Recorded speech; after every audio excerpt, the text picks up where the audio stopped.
Assalamualaikum warahmatullahi wabarakatuh. Kembali lagi di channel Teman Misterius.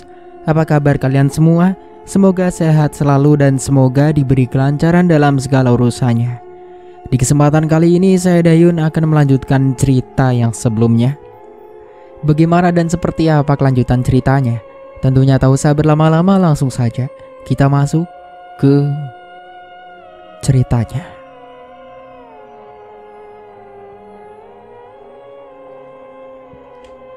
Aku terkesiap saat pria di depanku melepas jaket kulitnya. Lalu ia mulai melepas kaos oblong putih yang ia kenakan dan mengikatkan pada kepalaku, membalut pelipisku yang terluka. "Sementara, ini akan menghentikan darah mengalir dari lukamu," ujarnya. Lalu dia memakai kembali jaket kulitnya. "Makasih om," ucapku. "Rumahmu di mana? Ayo, biar om antar," ucap laki-laki itu. Kemudian aku mengangguk. "Tapi kenapa Anwar bisa menyerangmu?" "Nama orang itu Anwar?" tanyaku. "Ya, jiwanya terganggu sejak 2 tahun terakhir. Tapi setahuku, sebelumnya dia tidak pernah menyerang orang. Kenapa bisa dia menyerangmu?" "Aku juga tidak tahu om. Tapi orang itu menyebut nama nenek saat memanggilku." "Siapa nenekmu?" "Rahayu." Aku heran, mengapa mendadak raut wajah om ini berubah saat aku menyebutkan nama nenek. "Kamu anaknya Ningrum atau?" "Iya om, aku anak Mama Ningrum," jawabku, bibirku menyungging senyum. Apa kabar mamamu? Setauku dia sudah lama tidak pulang ke desa ini. Sejak apa om?" Aku mengernyitkan dahiku. Tidak. Kamu masih kuat jalan kan? Atau om gendong?" Dahiku mengerut, kecewa saat om yang belum ketahui namanya ini mengalihkan pertanyaanku. "Mau om gendong?" tanyanya saat aku menatapnya kesal. "Gak perlu om," jawabku agak malas. Kemudian kami melanjutkan perjalanan kami. Akhirnya sampai juga. Setelah cukup lama berjalan dengan mata yang berkunang-kunang karena menahan nyeri. "Dek Lisa, kamu kenapa?" Raut wajah nenek terlihat khawatir saat mendapati aku pulang dalam kondisi babak belur. Wanita awet muda itu menghentikan pekerjaannya yang saat itu tengah mengobati pasien. Lalu nenek berjalan menghampiriku. "Kamu, ngapain kamu kesini?" Mata nenek membulat, menatap tajam berwajah tampan yang menolong dan mengantarkanku pulang. "Kamu apakan cucuku maki nenek. Bukan nek, om ini justru menolongku dari serangan orang gila, terus mengantarku pulang juga," ucapku sambil mengibaskan kedua tanganku yang terbuka. "Maaf Bude, saya pamit pulang dulu," ucap om itu. Laki-laki itu kemudian keluar dari rumah. Sebelumnya, matanya sempat liar seolah tengah mencari sesuatu di dalam rumah. "Kamu jangan lagi dekat-dekat sama orang itu ya," ucap nenek. Aku hanya mematung heran. Padahal om itu baik. Aku juga belum sempat tanya namanya siapa. Sebelum mengobati pasien, nenek membantu mengobatiku terlebih dahulu, membersihkan luka aku, lalu mengoles ramuan dan membalut lukaku dengan sabar. Pada saat itu aku merasa sebenarnya nenek ini baik. Tapi kenapa kadang nenek begitu kejam dan misterius? Apa sebenarnya yang membuat nenek menjadi seperti ini? Malam harinya, rasa haus membuatku keluar kamar. Karena persediaan air minum yang rutin kusediakan sudah habis di kamar. Karena malam ini aku selalu merasakan haus. Entah mengapa, padahal sebelumnya tidak pernah seperti itu. Suara piring dan sendok terdengar beradu di meja makan. Suara itu juga disertai dengan obrolan. Aku mempertajam indera penglihatanku di tengah gelapnya ruangan karena lampu masih padam. Sesaat nafasku tertahan di kerongkongan saat ku dapati pemandangan seperti ketika malam pertama aku baru datang di rumah ini. 4 orang tengah makan dan mengobrol di meja makan. Aku mencari saklar untuk menyalakan lampu. Dan lampu telah menyala. Mataku semakin membola saat 4 orang itu masih ternyata ada di sana. Dan yang semakin membuatku kaget bukan kepalang adalah 4 orang itu tak lain adalah nenek, mama, tante Tami, dan aku. Aku juga duduk bersama mereka. Astagfirullahaladzim. Tubuhku ambruk saat mendapati hidangan di atas meja yang tengah mereka menikmati adalah Nandu, adik laki-lakiku. Mereka terlihat menyantap tubuh Nandu yang terbaring dengan kondisi tautu lagi. Di atas meja makan itu, keempatnya memakan potongan tubuh Nandu yang telah tersaji di atas piring mereka masing-masing. Mereka menyantapnya dengan sangat lahap. Aku menjerit histeris saat keempat orang itu mulai berjalan mendekatiku. Persiapkan dirimu. Begitu kalimat yang terus-menerus terucap dari mulut keempatnya, hingga mereka berjalan semakin dekat. "Ah, pergi, pergi!" jeritku. Ku benamkan kepalaku di antara kedua lutut, lalu menutup kepalaku dengan kedua siku yang kutekuk. "Ah, jangan ganggu aku, pergi, pergi!" Aku terus menjerit. Masih ku benamkan dalam-dalam kepalaku di antara kedua lututku saat 4 orang yang wajahnya menyerupai aku dan keluargaku itu semakin mendekat. Bahkan tangan-tangan nakal mereka mulai menarik-narik rambut dan bajuku. "Pergi!" Aku berusaha mengusir mereka selantang mungkin, tapi mereka masih terus saja menggangguku dan mengucapkan kalimat yang sama berulang. "Del?" Aku dengar suara Tante Tami. Aku tak punya kesempatan untuk menoleh. Makhluk-makhluk ini masih mengerumuni tubuhku yang semakin ketakutan. "Pergi!" Suara lantang Tante terdengar. Teriakan mengerikan terdengar dari keempat makhluk itu sebelum keempatnya berangsur menjelma ke puluhan asap hitam, lalu membuyar dan menghilang. "Del, kamu gak apa-apa?" Tante berambur menghampiriku yang masih duduk gemetar dan ketakutan. "Aku dan adik-adikku harus pergi dari sini, Tan. Aku tidak mau tinggal di sini lagi," tangisku. Ku tatap wajah teduh Tante dengan mataku yang basah. "Iya, tapi pergi kemana, Del?" Suara Tante lirih terdengar begitu iba padaku. "Kemana saja, Tan, tapi tidak tinggal di sini. Aku takut. Tadi aku melihat makhluk-makhluk yang menyerupai kita memakan Nandu. Aku tidak mau Nandu kenapa-napa, Tan." Tangisku pilu. Aku sangat menyayangi kedua adikku.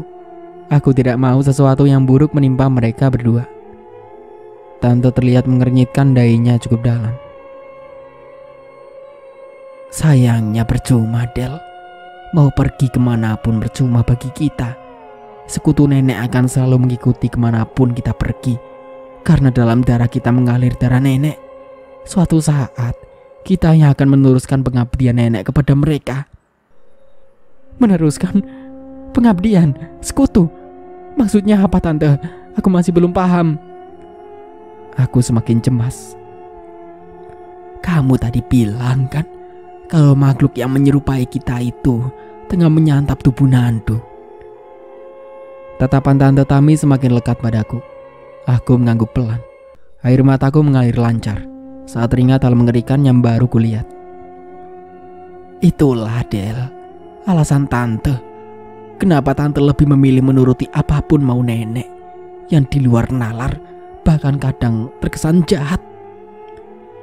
Aku masih menanti kalimat berikutnya dari Tante, tapi Tante masih diam. Tangannya mengusap air mata di pipinya dengan kasar. "Dalam perjanjian nenek dengan makhluk mengerikan yang bukan hanya berjumlah 1 atau 2, tapi ada banyak sekali, Del. Nenek menjanjikan keturunan rahayu jika perempuan menjadi abdi dan laki-laki menjadi wadalnya. Itulah mengapa dalam keluarga kita tidak ada laki-laki yang selamat. Tante juga dulu sempat memiliki adik laki-laki bernama Umar, tapi akhirnya dia meninggal di usia 12 tahun. Tante Tami masih berusaha menghapus air matanya yang mengalir. "Apa? Lalu bagaimana dengan Nandu nanti, Tan? Aku gak mau kehilangan Nandu. Aku mau bawa Nandu dan Naya pergi dari sini saja." Aku menangis. Tak kuat jika harus membayangkan hal terburuk yang harus menimpa kami. "Dengar sayang, dengar ya. Kita masih punya waktu. buat menghapus perjanjian nenek sebelum usiamu 17 tahun. Nenek atau makhluk-makhluk yang bekerja sama dengan nenek tidak akan pernah bisa menyentuhmu. Tapi sebelum itu, kita harus mencari cara agar kita bisa melepaskan diri dan terbebas dari jerat hitam yang telah dibuat oleh nenek. Tante Tami menekan kedua pipiku, menatap lekat mataku yang basah, berusaha menenangkanku saat aku semakin panik dan menangis ketakutan. Tapi bagaimana caranya, Tan? Liriku. Kita harus mendapatkan 3 benda yang telah disembunyikan nenek sejak pertama kali nenek menjalani perjanjian. Benda apa, Tan? Ayo kita cari sekarang, Tan. Aku mulai bangkit dan semangat, tapi tante meraih lenganku yang membuatku terhenti lalu duduk kembali. Tidak semudah itu menemukan barang yang akan kita cari, Del. Aku dan mamamu bahkan telah berusaha mencari selama bertahun-tahun, tapi sampai sekarang kami belum berhasil menemukannya. Hingga mamamu akhirnya menyerah dan pergi. Tapi dimanapun dia berada, tetap saja titisan nenek tidak akan bisa selamat dari teman-teman nenek selama 3 barang itu belum dapat dimusnahkan. Mama, aku kembali teringat masa-masa bagaimana penderitaan mama semasa hidupnya. Hidup mama tidak pernah tenang. Hampir setiap malam mama selalu menangis ketakutan. Bahkan Bapak sempat membawa mamaku bertemu seorang kiai untuk menjalani ruqyah. Tapi itu tidak mengurangi penderitaan mama. Sampai di akhir hayatnya, mama sempat meminta tolong padaku. Tolong, Del. Mama takut orang itu akan membawa mama. Itulah kalimat terakhir yang mama sampaikan dengan raut wajah ketakutan. Sebelum mengembuskan nafas terakhirnya, air mataku kembali mengalir lancar di pipi. Bahkan aku menangis tergugu. Mendadak aku begitu merindukan sosok mama. Tante Tami memelukku. Kira-kira barang apa saja yang harus kita temukan, Tan? Tanyaku dalam pelukan tante. Kuku kelingking gadis yang pertama kali ditumbalkan kepada genderuwo, batok kepala janin yang pertama kali dimakan oleh nenek, dan jarum gombal atau jahit tangan yang pertama kali menusuk salah satu jari telunjuk nenek untuk menyatukan darahnya pada iblis saat pertama kali melakukan perjanjian gaib. Dan 3 benda itu disimpan oleh nenek di tempat yang terpisah, Del. Bisa jadi ada di rumah ini, tapi bisa juga ada di tempat yang lain. Kita akan selamat jika kita berhasil menemukan itu, lalu menghilangkan pengaruh dari 3 benda itu. Menurut petunjuk dari seorang kiai yang memberitahukan kepada tante tentang 3 benda itu, pengaruh dan mantra dari 3 benda itu akan pudar jika terkena air seni. Dengan begitu, kita, Nandu, bahkan gadis-gadis desa kita akan terbebas. Tapi itu benda yang kecil sekali, Tan. Bagaimana kita bisa menemukan benda-benda itu? Aku kembali didera kecemasan. Kita akan berusaha bagaimanapun caranya. Ucapan tante terdengar begitu yakin. Tapi bagaimana tante bisa tahu tentang 3 benda itu? Aku mengernyit heran. Seorang kiai mengatakan itu padaku dan mamamu. Dulu kami juga seperti Del, ketakutan, panik, dan khawatir tentang nasib kami. Aku dan mamamu pergi ke tempat kiai untuk meminta pertolongan. Tapi dibanding nenek, ilmu dari kiai itu masih belum seberapa. Kiai itu meninggal saat berusaha menolong kami. Tapi sebelum beliau meninggal, beliau sempat memberitahukan kepada kami tentang 3 benda itu. Hanya itu caranya agar kita bisa selamat dan perjanjian gaib yang diajukan nenek, Del. Dan tentang Nandu, dia akan baik-baik saja selama nenek masih rutin mendapatkan tumbal janin untuk dimakan. Sambung nenek.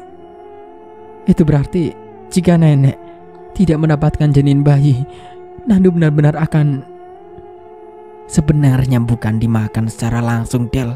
Hanya saja jika nenek sampai telat mendapatkan tumbal janinnya, Nandu yang akan menjadi tumbal berikutnya. Apa? Bagaimana ini, Tan? Kita harus bagaimana? Aku gak mau adikku dijadikan tumbal. Aku mendesak tante dalam tangisku. Aku tak tahu harus berbuat apa. Tenang, Del. Tante rasa nenek juga menyayangi Nandu. Tante bisa melihat itu karena nenek seperti lebih giat mencari janin akhir-akhir ini. Mungkin karena nenek tidak mau jika Nandu akan menjadi korban selanjutnya. Tapi bagaimana jika nanti nenek tidak berhasil mendapatkan janin, Tan? Kita harus membantu nenek untuk mencari janin. Ucapan tante membuatku tak mampu berkata-kata. Apa itu pilihan? Atau sebuah keharusan? Ya Allah, aku harus bagaimana lagi untuk menyelamatkan diri kami? Membantu mencari janin, itu kan bukan hal yang mudah, Tan. Aku benar-benar cemas. Memang tidak mudah, Del. Makanya kita berharap saja semoga yang datang aborsi pada nenek selalu ada, biar nenek jangan sampai kehabisan tumbal janin. Jawab tante dengan raut wajah sendu. Mungkin hatinya sedikit menyayangkan karena memiliki harapan yang bertolak belakang dengan hati nuraninya sendiri. Tapi Tan, apa tumbal janin itu harus ada terus setiap hari? Aku penasaran. Tiap hari, Del. Tapi untuk yang tiap hari ini gak akan jadi masalah besar. Kalaupun sampai telat, mungkin wajah nenek akan berkeriput. Jika telat sampai seminggu berturut-turut, wajah nenek akan menua. Tapi tumbal janin yang tidak boleh sampai telat adalah di hari Jumat Kliwon dan Selasa Kliwon. Karena tumbal janin khusus 2 malam itu bukan nenek yang memakannya, tapi makhluk peliharaan nenek. Dan jika di 2 malam itu nenek tidak memiliki tumbal janin, maka keluarga atau kerabat laki-laki yang akan ditumbalkan oleh peliharaan nenek.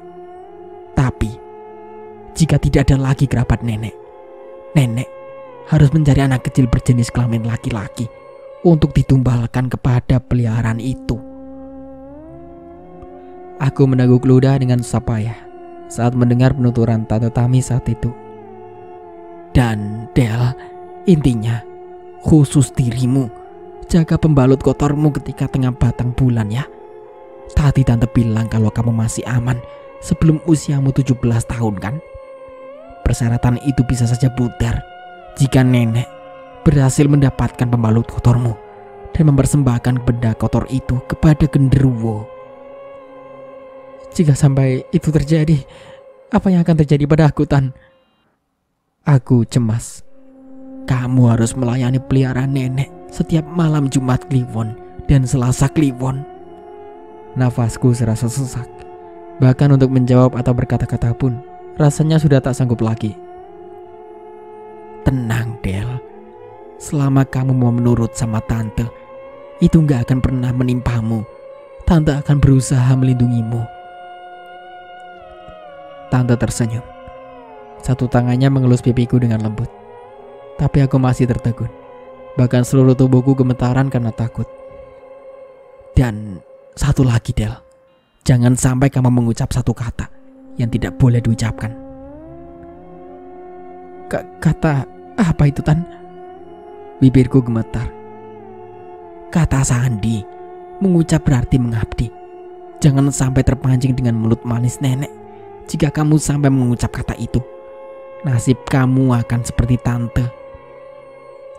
Kata seperti apa itu, Tan? Aku meremas baju yang melekat di pangkuanku dengan mencengkeram yang masih gemetar.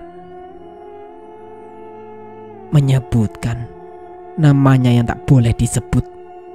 Menyebut berarti memanggil. Memanggil sekali, dia akan menemuimu setiap malam, memperlakukanmu selayaknya penggantinya. Jika itu sudah terjadi, kamu tak pernah bisa lepas lagi, Del. Bahkan kematianmu tak dapat menolongmu. Sungguh, perkataan tante kali ini benar-benar membuat nafasku sesak. Rasanya aku ingin mati saja hari ini, agar aku tidak pernah terlibat dengan perjanjian nenek. Tapi jika aku mati hari ini, bagaimana dengan nasib Naya dan Andu? Mereka juga keturunan dari nenek. Dalam tubuh mereka juga mengalir darah nenek.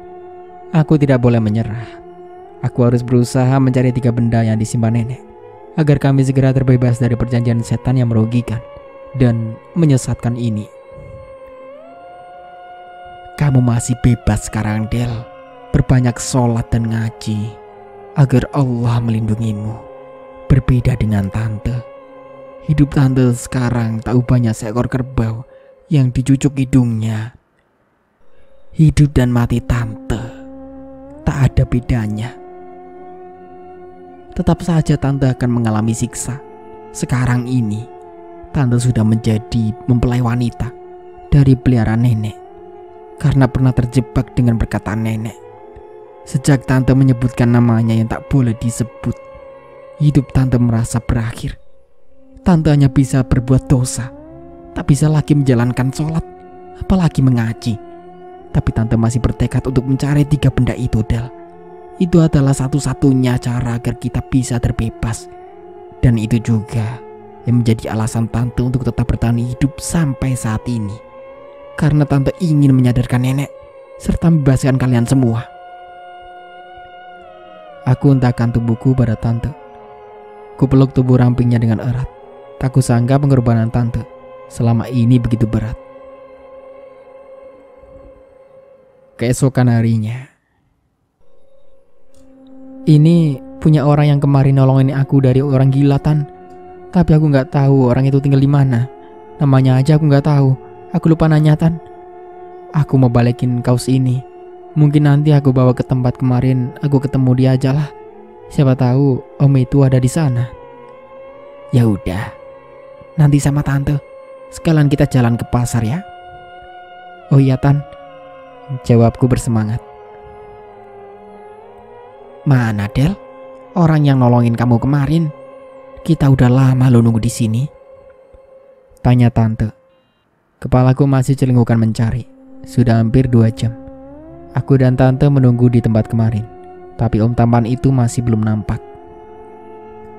Kamu serius gak tahu namanya? Tanya tante Tami. Aku menggeleng pelan. Ciri-cirinya gimana? Ganteng, Tan. Wajahnya oval, bibir tipis, hidung dan dagunya runcing. Ada lesung pipinya juga. Terus ada kumis tipis juga, Tan. Kalau lagi senyum bikin kelepek-kelepek. Aku mengingat pria itu dengan antusias. Emang dia seganteng itu? Ya, sayang udah om-om. Yes, kamu masih kecil, Del. Tante mengertiku. Bahkan jari nakalnya menoyor jidatku. Ya, emang kenapa? Orang dia emang ganteng kok. Masa aku mau bilang dia jelek? Aku menjawab. Bibirku mengerucut. Emang salah kalau memuji. Biar masih kecil kan juga punya mata normal. Jadi bisa bedain mana yang ganteng, mana yang jenggah. Lagi pula aku udah 15 tahun. Masa masih dibilang anak kecil? Itu kayaknya orang yang kemarin nolongin aku deh, Tan. Aku menajamkan tatapanku ke arah seorang yang mulai mendekat, menaiki sepeda motor miliknya. Mana? Tante mendongak ingin tahu. Itu. Tanganku mengacung ke arah pria tampan yang semakin mendekat ke arah kami. Om! Panggilku dengan suara lantang. Om itu tersenyum. Setelah sampai di dekat kami, dia menepikan motor dan berhenti tepat di samping aku. Dan Tante Tami berdiri saat itu. Assalamualaikum, ucapnya. Bibirnya tersenyum memperlihatkan lesung pipinya yang Masya Allah. Waalaikumsalam, Om. Aku mau balikin ini sekaligus mau bilang terima kasih banyak kemarin udah nolongin aku. Celotehku seraya menyodorkan paper bag berisikan kaos oblong putih miliknya. Wah, makasih juga ya. Kaos Om sudah dicuci, rapi, wangi lagi. Pujinya. Aku tersenyum. Tapi tante diam saja. Kepalanya justru menunduk dalam, seolah menghindari tatapan dari om itu. Tan, ini loh orangnya yang nolongin aku kemarin. Aku menarik kecil lengan baju Tante Tami. Oh iya Mas Arman, makasih banyak ya sudah nolongin Delisa, keponakanku. Oh Om Arman, aku baru tahu namanya setelah Tante Tami mengucapkan namanya dengan wajah merah padam. Sama-sama. Bagaimana kabarmu, Tami? Sebentar, kok aku melihat tatapan yang aneh dari Om Arman kepada Tante dan Tante Tami. Wajahnya merah padam dan malu-malu gitu. Ada apa dengan mereka berdua? Baik. Oh ya, sekali lagi makasih banyak ya Mas. Aku sama Delisa mau pergi ke pasar. Sudah kesiangan. Yuk Del. Tante Tami langsung mengambil tanganku dan pergi begitu saja. Aku menoleh pada Om Arman. Dia masih mengawasi langkah kami. Motor Om Arman tiba-tiba saja memotong jalan kami dan berhenti tepat di depan kami. Aku terkejut. Aku antar yuk. Dia menawarkan. Gak usah, terima kasih. Kami terbiasa jalan kaki. Sekalian olahraga. Tante Tami menolak tawaran Om Arman dengan lembut. Ayo kita bareng Om aja Tan. Biar cepet kan, ini udah siang. Au. Tante malah mencubit lenganku. Kita jalan kaki aja, ucap Tante menolak. Masih dengan nada yang sama. Aku melihat raut wajah kecewa pada Om Arman. Sedangkan aku menurut saja. Tante Tami membawa aku pergi menjauh darinya. Setelah berjalan cukup jauh, sampailah kita di pasar. Setelah kami berbelanja dan berhasil mendapatkan barang dan sayuran yang kita butuhkan, aku dan Tante memutuskan untuk pulang. Tapi saat kami melewati kios kembang milik Yuginem, kami melihat nenek terlihat tengah memarahi Yuginem. Tante menggamit tanganku lalu kami berjalan mendekati nenek dan Yuginem. Ada apa Bu? Kenapa ribut-ribut di sini? Bahaya didengar orang. Tante berbisik, memberi nasihat kepada nenek. Saat kami telah sampai di dekat nenek dan Yuginem saat itu. Bahaya Mi, persediaan kita di rumah sudah habis dan Ginem tidak mendapatkan barangnya hari ini, ucap nenek setengah berbisik. Tante Tami tidak menjawab. Tapi tiba-tiba saja genggamannya mencengkeram pergelangan tanganku kuat-kuat. Aku menoleh pada Tante. Saat itu tatapan Tante begitu lekat menatapku dengan tatapan yang sulit kupahami. Dan aku mulai khawatir. Apa maksudnya ini? Apa yang akan terjadi setelah ini? Kita pulang saja yuk. Kita pikirkan semuanya di rumah, ajak Tante Tami. Nenek menurut. Kami pulang bertiga. Tapi sebelum itu, nenek sempat mengancam Yuginem. Nanti sore kau harus dapatkan Ginem. Kalau tidak, anak gadismu yang akan menjadi penggantinya. Kamu ingat kan? Kamu pernah menggadaikan barang kotor anakmu kepadaku. Barang itu masih ada padaku. Dapatkan benda kotor sore ini, atau anakmu yang akan menjadi pengganti malam ini. Jangan, tolong jangan. Anakku sebentar lagi akan menikah. Tolong jangan ganggu anakku, Yuginem memohon. Tidak akan, asal kamu patuh. Ingat, kamu sudah terikat dengan perjanjianku. Kamu tidak akan pernah bisa lari kemanapun. Kemanapun kamu pergi, aku akan tahu. Dan kamu yang akan menanggung akibatnya. Mendengar ancaman yang keluar dari mulut nenek, bulu kuduku meremang. Begitu pula Tante dan Yuginem yang terlihat memucat. Kami bertiga berjalan menuju pulang. Tapi sepanjang perjalanan kami, tak ada sepatah kata pun. Bahkan mengobrol pun tidak. Hanya suara yang berasal dari langkah kaki kami yang terdengar. Selain itu hening. Kulihat raut wajah Tante dan nenek memancar kecemasan. Aduh. Seorang wanita muda berperut buncit terlihat tengah mengalami kesulitan di tepi jalan. Kami berlari mendekat. Ada apa? Tanya Tante Tami. Tolong aku pendarahan. Antar aku ke puskesmas. Aku sudah tak tahan lagi. Lirih wanita itu. Dia menggigit bibir bawahnya. Kulihat sepertinya dia begitu kesakitan. Daster putih yang ia kenakan telah sebagian berubah warna menjadi kemerahan. Bahkan cairan merah segar mulai menggenang di tanah. Tempat wanita itu duduk menahan rasa sakitnya. Ayo, biar ku bantu. Aku ahli dalam hal ini. Nenek mendekat. Tante Tami menatap nenek, sedangkan nenek menyeringai. Tampak sebuah kepuasan dalam raut wajahnya. Tante Tami menggeleng pelan menatap nenek. Tapi nenek masih menyeringai. Aku tak mengerti maksudnya apa.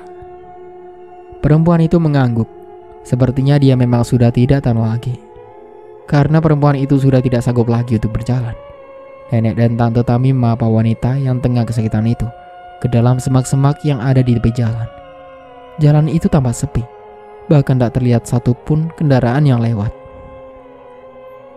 Ayo, tarik nafas panjang. Keluarkan, ucap nenek pada wanita itu. Wanita itu berteriak. Aku mulai melihat sesuatu yang hendak keluar dari jalan lahirnya. Aku merasa takut.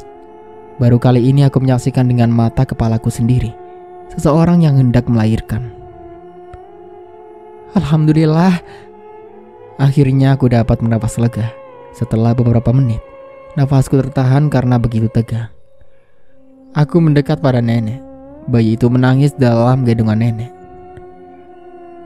Anakmu laki-laki, ucap nenek. Alhamdulillah, ucap ibu dari bayi itu, masih dengan nafasnya yang tersengal. Biarkan anakmu, aku yang merawatnya. Aku terkejut dengan penuturan nenek. Tidak, Nek, biar aku rawat sendiri. Kami sudah lama menantikan anak itu, jawab wanita itu. Rona bahagia begitu terpancar di wajahnya. Baik, ucap nenek. Mulutnya mulai kemat-kamit, sedangkan jari telunjuk dan tengahnya mulai menekan perut bagian bawah wanita itu kuat-kuat. Tolong, sakit, teriak wanita itu. Aku tak tega. Mengapa tiba-tiba dia berteriak kesakitan? Darah segar keluar dari jalan lahirnya begitu deras. Bahkan wanita itu mulai terlihat kejang-kejang. Bu, suara tante. Dia terlihat tidak tega juga sama sepertiku. Aku refleks menangis. Aku tidak tahu harus berbuat apa. Tolong. Entah apa maunya nenek. Tiba-tiba dia meminta tolong atas petaka yang telah dia buat sendiri. Nenek terus saja berteriak meminta tolong. Sementara aku dan tante masih bingung harus berbuat apa. Kami berusaha menolong ibu bayi itu, tapi tidak bisa. Kami bukan ahli dalam hal ini. Apalagi darah segar yang terus keluar dari jalan lahirnya semakin banyak. Wanita malang itu masih kejang-kejang. Bibirnya mulai membiru, wajahnya pucat pasi. Telapak tangannya begitu dingin. Aku dan tante tak kuasa menahan air mata. Orang-orang belum ada yang menghampiri kami. Tempat itu terlalu sepi. Tapi gedaran tubuh wanita itu semakin lama semakin melambat. Innalillahi wa inna ilaihi raji'un. Suara Tante Tami terdengar lirih. Aku hanya mampu menangis. Sungguh malang nasib wanita ini. Dia harus meregang nyawa karena ulah dari nenek. Tante Tami mengusap telapak tangannya yang terbuka pada wajah pucat wanita itu. Karena ia meninggal dengan matanya yang masih terbuka. Bersama dengan menurunnya telapak tangan tante, mata wanita itu telah terpejam. Tolong, di mana orang-orang? Tante ikut berteriak, lalu bangkit dan berlari ke jalan untuk mencari bantuan. Menit berikutnya, tante telah kembali bersama beberapa orang warga. Ada apa ini? Apa yang terjadi kepada Sundari? Tanya salah satu dari warga yang datang. Tolong dia, Pak. Dia pendarahan saat melahirkan anaknya. Kami membantunya karena kondisinya saat kami temukan tidak memungkinkan untuk dibawa ke puskesmas, ujar nenek dengan berlagak panik. Lalu, kenapa dia sampai meninggal? Dia pendarahan, Pak, karena bayi yang dilahirkan adalah bayi pembawa sial. Karena bayi ini, ibunya tidak selamat saat melahirkannya. Aku dan Tante Tami terkejut saat mendengar kebohongan dari mulut nenek. Kenapa nenek harus mengatakan itu? Wah, saya tidak mau ada anak pembawa sial di desa kita ini.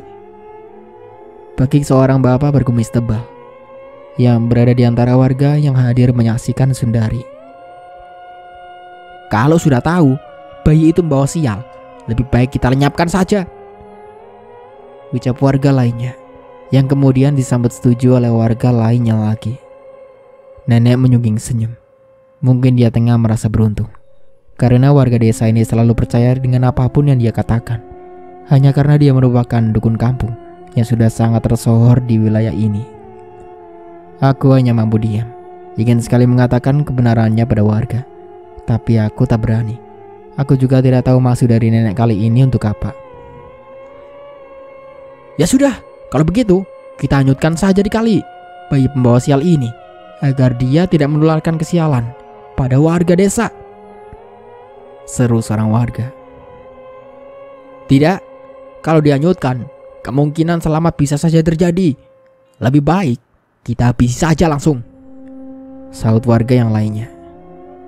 Atau kita bakar saja, warga yang lainnya lagi. Aku semakin gemetar dan ketakutan. Bagaimana jika mereka benar-benar menghabisi bayi yang tidak berdosa itu? Haruskah aku bersuara? Aku ingin sekali menyampaikan kejujuran, tapi aku terlalu takut. Tunggu bapak-bapak. Jangan dulu berbuat gegabah. Saya bisa mengurus bayi ini.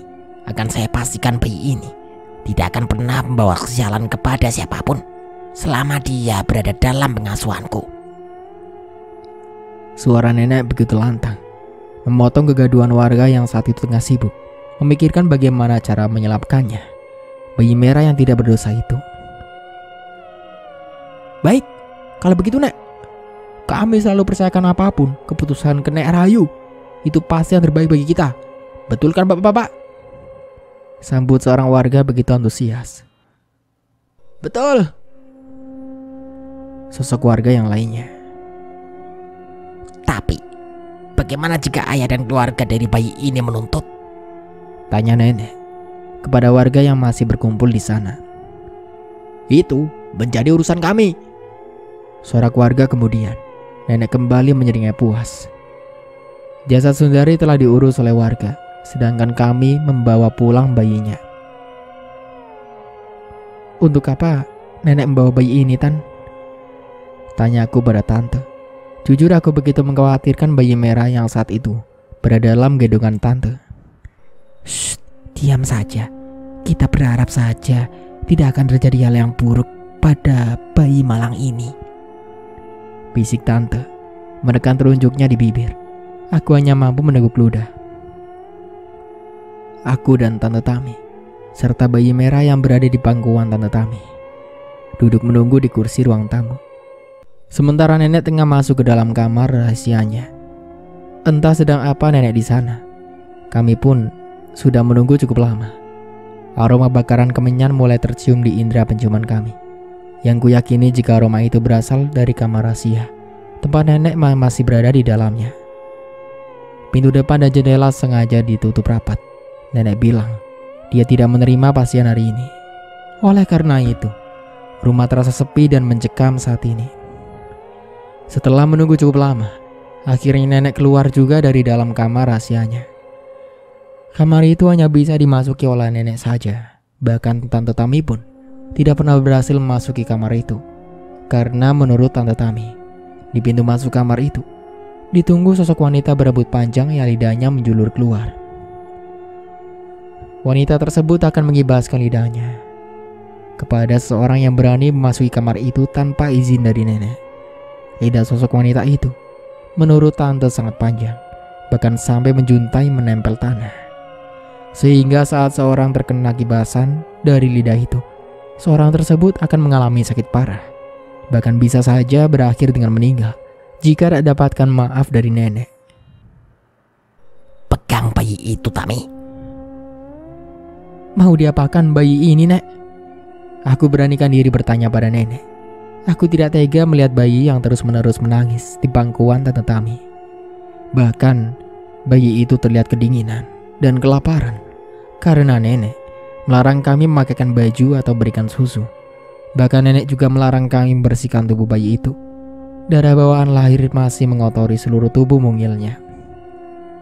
Nenek tidak menjawab pertanyaanku. Aku semakin tidak tega saat nenek mulai mengeluarkan jarum jahit tangan dari dalam rambut kondenya. Jarum jahit tangan. Aku dan Tante Tami saling bertukar tatap melihat benda kecil itu. Mungkinkah itu salah satu benda yang tengah kita cari? Apa yang akan nenek lakukan dengan benda runcing itu? Mataku terus saja mengawasi benda kecil itu. Hingga sejenak aku melupakan rasa ibaku pada bayi mungil yang masih menangis dengan kejernya. Aku membekap mulutku sendiri. Tak tega saat mengetahui jarum benang itu digunakan nenek untuk menusuk telunjuk bayi mungil yang baru lahir beberapa jam itu. Hingga tangis bayi semakin kejer dan menjadi-jadi. Aku melihat air mata Tante Tami terus-menerus mengalir. Mungkin dia tidak sanggup menyaksikan penderitaan bayi dalam pangkuannya. Darah segar mulai keluar dari telunjuk mungil itu. Nenek menekan kuat-kuat telunjuk bayi tersebut hingga darah keluar semakin banyak. Seiring dengan itu, tangis bayi semakin menjadi. "Sudah, Nek, sudah." Aku berusaha menghentikan nenek yang masih menekan telunjuk bayi itu semakin kuat. "Diam kamu, Delisa. Jangan ganggu urusanku. Ini semua demi kalian." Pekik nenek menepis tanganku. Aku kembali membisu. Nenek menampung darah bayi yang menetes dari telunjuk pada sebuah wadah kecil seukuran ibu jari orang dewasa. Aku masih berdiri memaku. Air mataku mengalir deras. Bisa kubayangkan jika bayi itu masih sangat kesakitan. Setelah dirasa, darah si bayi sudah cukup tertampung dalam wadah. Nenek mengoleskan ramuan pada telunjuk bayi yang terluka oleh jarum benang, lalu membalut telunjuk mungil itu dengan plester terluka. Setelah itu, nenek juga menusuk telunjuknya sendiri dengan jarum yang sama. Aku meringis seolah dapat merasakan rasa nyeri nenek saat itu. Nenek juga menampung darahnya yang keluar dari telunjuk ke dalam wadah yang sama. Setelah itu, nenek menggigit ibu jari sebelah kanannya hingga terluka dan mengeluarkan darah. Aku kembali meringis melihat hal itu. Nenek menekankan ibu jarinya yang terluka pada ubun-ubun bayi yang masih menangis itu, hingga darah nenek mengalir di area ubun-ubun bayi yang masih lunak. Mulut nenek terlihat komat-kamit, seperti tengah membaca mantra, lalu membalurkan sisa darah nenek yang masih mengalir ke seluruh tubuh bayi, dan yang paling utama, di bagian kelamin bayi itu. "Sudah, sana mandikan bayi ini. Pakaikan baju hangat. Mulai saat ini, kita yang akan menjaga bayi ini. Dia akan berguna bagi kita untuk dijadikan perisai bagi Nandu," ujar nenek. Tante Tami menurut dan bangkit membawa bayi itu, sedangkan aku masih tercengang di tempatku semula. "Bawa Nandu kemari." Untuk apa, Nek?" Lidahku keluh. "Untuk memberinya perlindungan. Bawa cucuku kemari ya." Nenek berkata dengan begitu manis. Aku masih mematung di tempat. Aku bingung harus menuruti atau menolak keinginan nenek kali ini. Aku takut jika dia hanya berbohong. Aku takut Nandu bukan dilindungi tapi justru sebaliknya. "Ayo Lisa." Nenek memekik. Iya, jawabku berat. Aku bangkit lalu masuk ke dalam kamar. Nandu sedang bermain Lego bersama Naya. Aku tidak langsung membawa Nandu. Justru aku hanya duduk terdiam, mengamati adik kecilku dengan tatapan nanar. "Apa yang akan terjadi denganmu, Dek?" Aku membatin. Bulir bening meluncur di pipiku. "Kenapa lama sekali?" Aku terlonjak kaget. Ternyata nenek menyusulku ke dalam kamar dan langsung menggendong tubuh Nandu. Aku mengikuti nenek yang membawa Nandu ke ruang tamu. "Ini, pegang adikmu dan duduk di sana," soroh nenek, memberikan tubuh Nandu pada aku. Aku terpaksa menurut. Aku membawa Nandu dan memangkunya duduk di sofa tamu.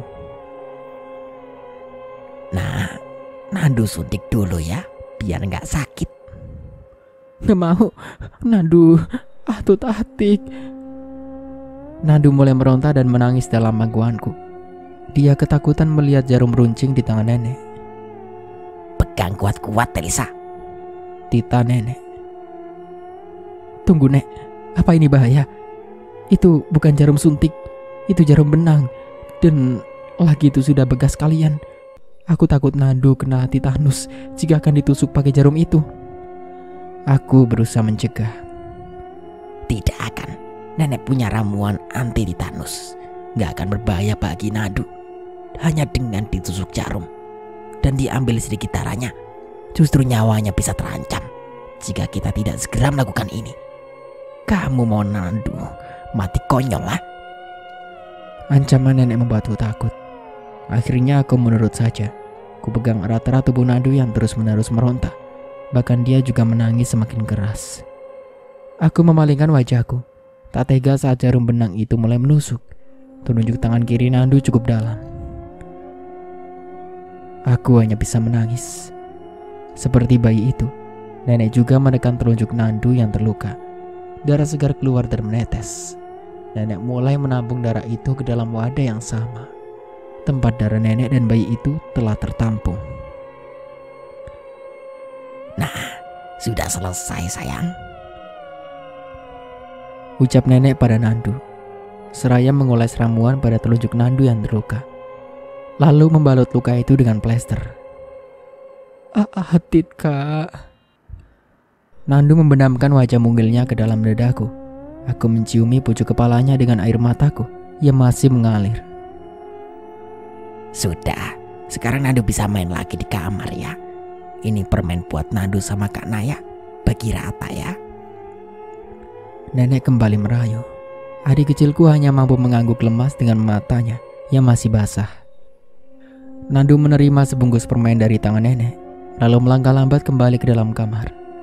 Aku menghapus sudut mataku yang masih basah.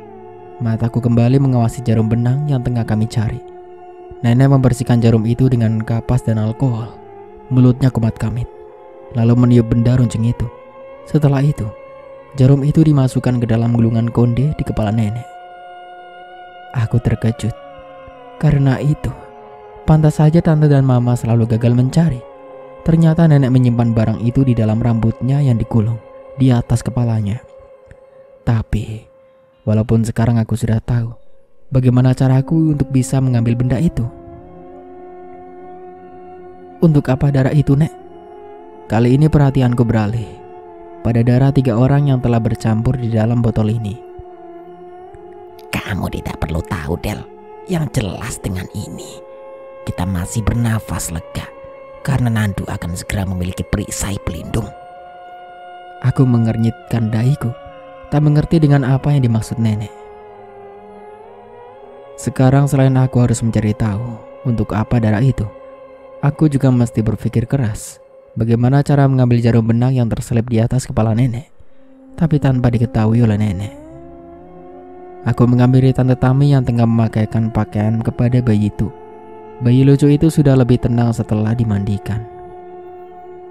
Tan, darah yang dicampur itu untuk apa? Nenek juga tadi mengambil darah Nandu. Apa itu tidak berbahaya, Tan? Aku bertanya. Justru ini akan baik bagi Nandu. Bayi ini dijadikan perisai oleh nenek untuk menggantikan Nandu jika sewaktu-waktu Nandu dalam bahaya. Darah yang dicampur antara darah bayi ini, darah Nandu, dan darah nenek adalah cara nenek mengelabui peliharaannya. Dengan begitu, mereka tidak dapat membedakan mana keturunan nenek yang asli dan mana yang bukan, karena darah mereka telah dipersembahkan bersama darah nenek. Aku terkesiap dengan mendengar penuturan Tante Tami. Apa hal seperti ini juga pernah terjadi sebelumnya, Tan? Aku penasaran. Pernah, itu terjadi kepada Umar. Dia sudah berganti 3 anak sebagai perisainya. Tapi saat nenek tidak mendapatkan tumbal janin, perisai itu yang akan diambil oleh peliharaan nenek. Hingga setelah nenek benar-benar kehabisan perisai dan tidak mendapatkan tumbal janin di malam Selasa Kliwon, kami harus merelakan Umar juga diambil oleh mereka. Dadaku sesak. Sungguh pengabdian nenek tak bisa dibiarkan terlalu lama. Kita harus menyelamatkan Nandu dan bayi ini, Tan. Jangan sampai mereka menjadi korban. Aku sudah tahu di mana nenek menyimpan jarum benangnya. Di mana, Del? Tante antusias menjawab. Di dalam kondenya, Tan. Kamu serius? Terus bagaimana kita bisa mengambil benda itu tanpa ketahuan? Itu juga yang menjadi pertanyaan aku, Tan. Aku kembali cemas. Begitupun Tante Tami. Untuk sementara aku cukupkan dulu ceritanya sampai di sini. Sampai jumpa kembali di part berikutnya. Saya Dahyun pamit undur diri. Kurang lebihnya mohon maaf. Wassalamualaikum warahmatullahi wabarakatuh.